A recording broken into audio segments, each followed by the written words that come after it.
Всем привет! Вот такая красивая рыбка у нас приехала из Карелии. Сегодня мы покажем вам простой способ приготовления слабосоленой форели. Самый первый шаг, значит, мы будем ее очищать от чешуи с помощью простой терки.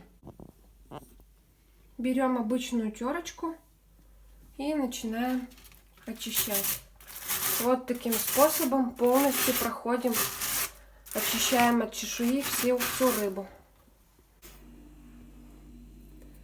После того, как мы очистили форель от чешуи, мы вырезаем плавники с помощью ножниц. Следующий шаг: мы потрошим рыбу, убираем голову. Голову оставляем, она нам пригодится на уху. Мы сделаем уху из форели. Ну и так далее. Режем по кусочкам.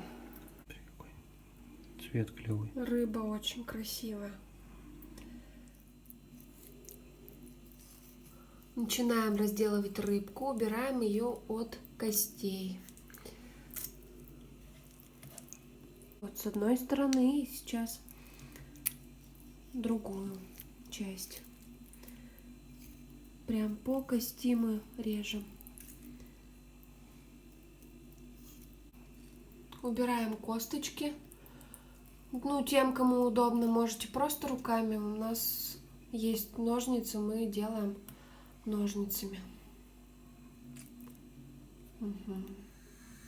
Формируем вот такие кусочки. Отрезаем жирок. Вот он, жир. Он нам, в принципе, пригодится на приготовление ухи.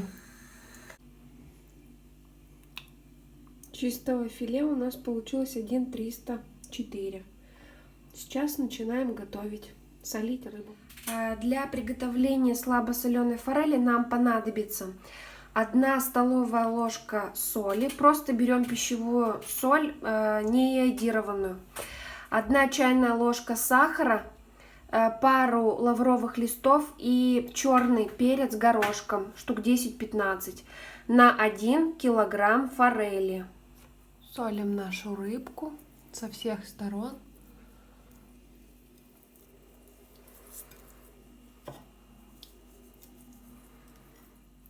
Добавляем перец горошком и лавровый листок. Пленку мы протыкаем, чтобы рыба у нас дышала. И можно убрать либо в холодильник на сутки, либо оставить при комнатной температуре, и завтра с утра она уже будет готова. Ну что, рыбка у нас уже готова.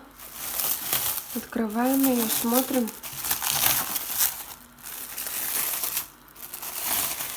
Видите жидкость?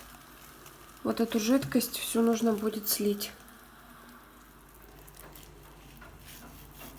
Смотрите, как легко кожа отходит.